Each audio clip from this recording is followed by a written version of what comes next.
Oh, I want to start off in a word of prayer. Oh. Dear Heavenly Father, I just want to thank you this evening.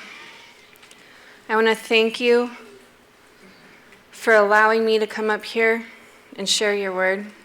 As excited as I get, I still get nervous, so I just ask you to help me calm my spirits and know that the words coming out are yours. And I just hope that what I have to say is for somebody out here today. Amen. Amen. So I want to tell you guys a really funny story from yesterday, really quick. You guys know it snowed, obviously, because it's spring in Wyoming. And I get one kid to school, and I'm running to the other school, and I'm driving through Evansville, and I see this truck, and it's lopsided in the back. And I'm like, that's kind of odd. And I get a little bit closer. And this is a nicer, newer truck. It's like a really new truck. And it's sideways in the tailgate. And I get closer, and there's about this much snow on the ground. And I notice there's steam coming off of one side. And this tire is flat. Their tire's like dead flat. And I'm like, I need to figure out how to tell them that they got a flat tire. And then I realized this tire is flat. They've been driving on it for a while. It's hot enough that it's steaming. And there's chunks flying off this tire. And it's steaming, and you can see the axle going like this as they're going down the road. And it made me think about my relationship with God. And I'm going to get to that in a minute. But it's amazing how God can use things like that in your day to catch your attention, right? So I want to give you guys a little bit of my testimony. I grew up knowing about Jesus, and I grew up knowing about God. But to me, God was something I was never going to be able to achieve a relationship with. The God that I had been taught was a vengeful God, was a scary God, was a mean God. So I definitely didn't feel like I was worthy of God. So as I was growing up, I learned a lot of pagan things, tarot cards and astrology and a lot of that kind of stuff that I tend to dabble in and learn about. And then Calvin and I moved out here in 2001. We lived out here for about a year, and we bought our first house 6 months in, a year in. And then 6 months into having our first house, we had a house fire and lost everything that we had moved. We'd moved out here with what we could fit in a Dodge Neon and a S10 Blazer and like $500. And we lost everything we had worked so hard for. So about a week later, he's heading back to work. He's going up to Buffalo. And he hits a deer in that Dodge Neon and totals it. We had just paid it off. Just paid it off, totals it. So I have to drive up to Buffalo to get the stuff out of it. And I'm on my way back to town, and the engine blew in the Blazer. I kid you not. I get out of the truck, and I walk around to the front, and I just sat down on the side of the interstate and started sobbing.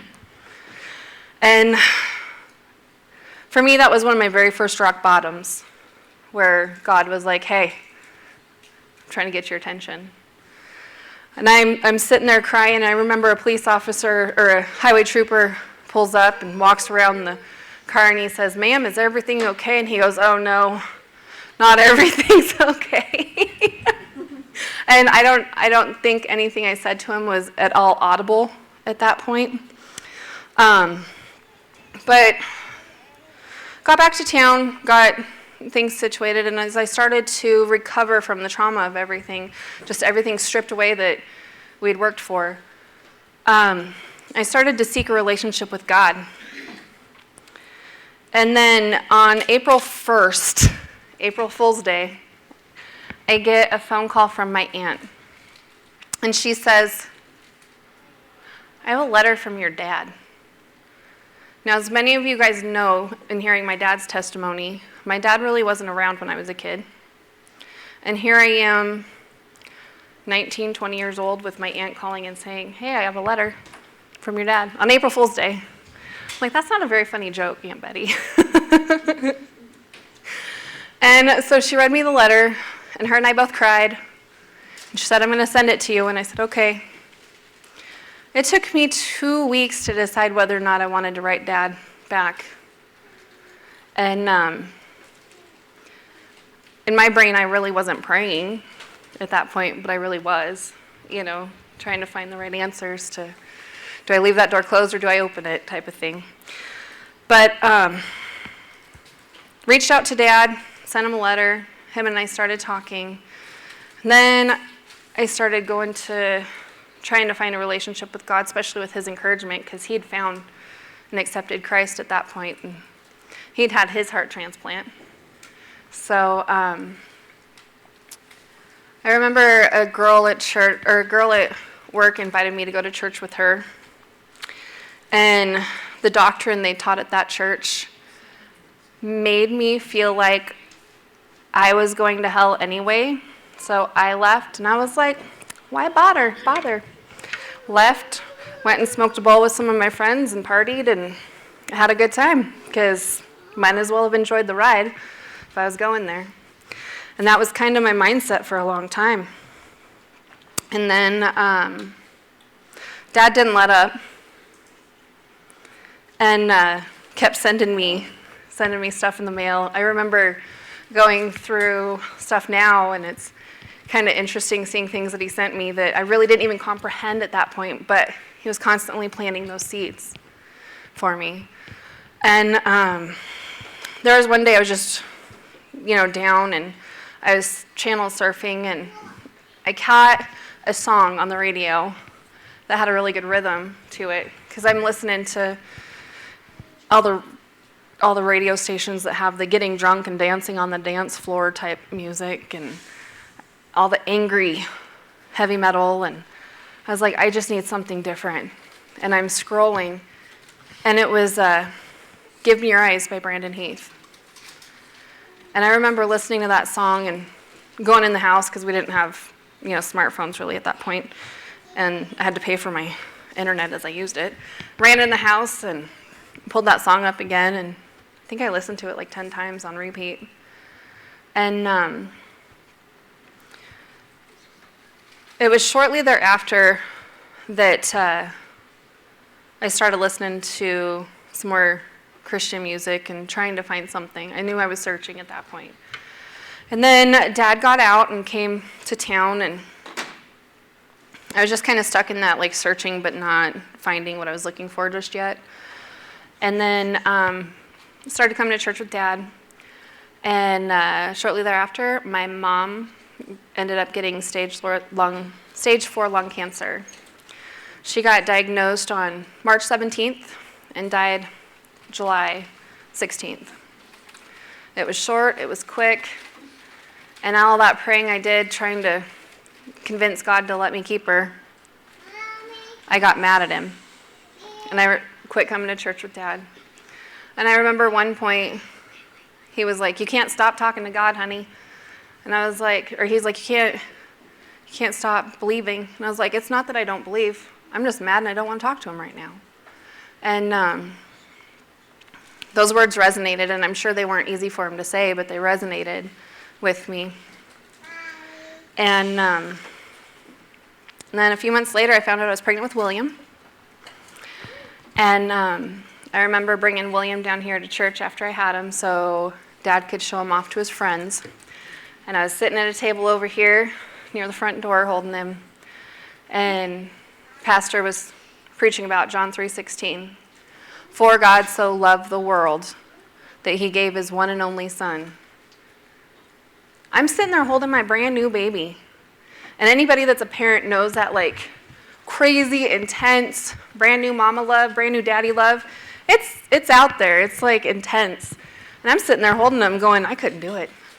The whole world would be screwed. I couldn't do it. There's no way I'm giving up this baby, you know? How could God do it? And I was like, I want to know that kind of love. It was that moment for me that I decided I wanted to have that relationship, a more in-depth spiritual relationship with God. So after that, I started to come to church regularly, started helping in the nursery, and just getting involved everywhere I could, you know. Bit off way more than I could chew sometimes, but I still managed to get it done. And then along came Xander, and I was dealing with some really bad anxiety at that point. And I remember I kept looking up Philippians 4:6, and I'm going to pull it up here on my phone really quick to read it to you. Philippians 4:6. Do not be anxious about anything, but in every situation by prayer and petition with thanks to God, or with thanksgiving, present your requests to God. I can't tell you how many months I was like, God, take my anxiety. God, you got this. Take my anxiety. Well, I remember one night I was laying in bed, and life is good. I've got, you know, this big king-size bed, and we've got the babies and my husband, and we've got a roof over our head, and we've got the dogs at our feet. And I cannot figure out why I'm so sad. And I had put this ridiculous pressure on myself to be perfect. And I was starting to realize this, that I had to be the perfect mom, I had to keep the house clean, I had to do all this stuff at church, I had to be the perfect wife, I had to be the perfect mom, I had to be the perfect Sunday school teacher. And it had gotten so overwhelming with this need to do everything that the Pinterest mom, as we call it. And I was crying one night, and I remember God coming into my heart and saying, before I can help you, you have to change your perspective on perfection. There is only one person that was meant to be perfect, and you are definitely not him. And I thought about it for a second, and then I hear God, besides, do you even have a relationship with him yet? I'd been coming to church for the better part of 4 years before I had even realized that I had not established a relationship with Jesus Christ. And it was at that moment that I asked Jesus into my heart, and it definitely helped my anxiety. I still struggle with it, but it definitely has made it a lot better. So we're going to fast forward a little bit, and I started getting into the music ministry. And back in October, I was up here singing, and I watched this kid come in with one of the brothers from the mission. And I've helped families with kids multiple times over the years. We bought our house 4 years ago, and I can tell you we've lived in it more with other kids with us than not, from nieces and nephews to, Kendall. Kendall stayed with us, and it's just kind of, God's put that on our heart, and all of the bringing William and Xander in. I had a few miscarriages, and I think, for me, part of that in my heart was, I know I'm supposed to have that mama bear heart, that I'm supposed to take care of these kids. But you guys all have met Cody at this point. He comes in with Ryan looking for clothes, and I'm watching him walk over, and he's playing with the kids, and I go over and talk to him, and I'm up here singing, and I can't remember what songs we were singing that day, but all I remember is God telling me that that was my next kid. And I think I lost my Bible verse for that. There it is. Okay.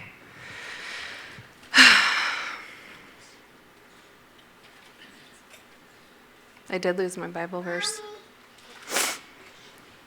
But I just remember being scared out of my mind that I had no idea what I was getting into. But I kept hearing God tell me that this is what I was supposed to be doing, that I was supposed to be helping, that I was supposed to be doing his work. And things have been going really good. God's opened up many doors for Cody. But beginning of this year, I've been having some health issues, and I stepped down from singing. And God has definitely taken me on a journey since the beginning of the year.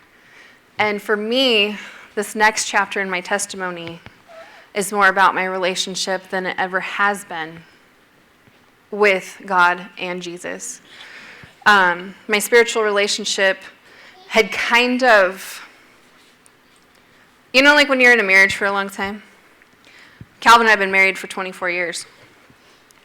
And most people don't make marriages last that long because they grow apart.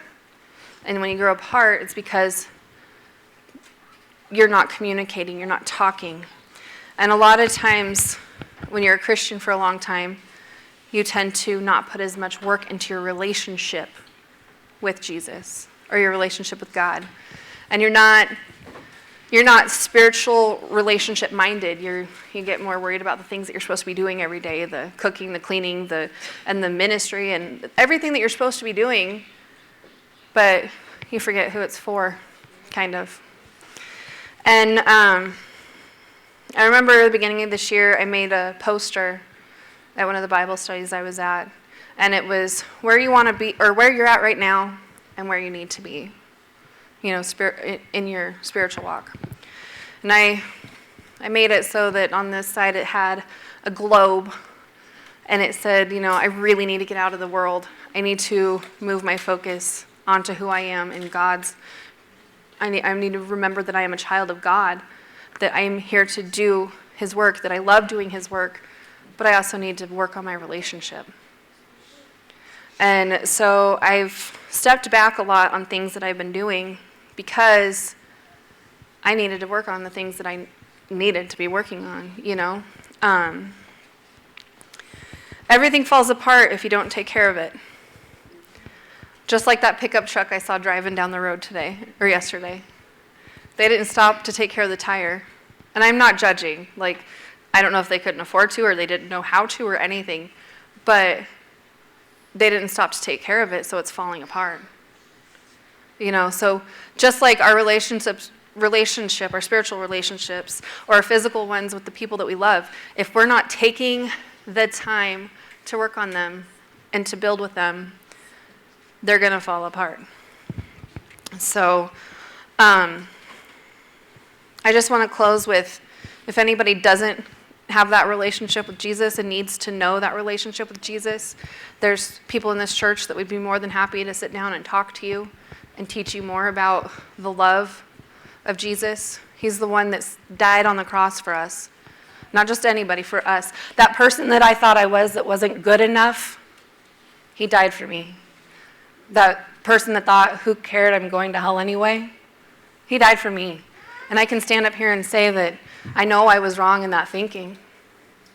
That I am a child of God, and through Jesus, I get to spend eternity with him. And I get to spend eternity with my mom, because she knew Jesus. So, just in closing, if anybody wants that peace, that love, doesn't know it, talk to me, I know Brother Steve would probably be willing to talk with you, Alan, Dad, Carrie, Carla, Eric, there's lots, Brandon, yeah, Cody knows Jesus, and we're just all here to tell you we love you. Amen.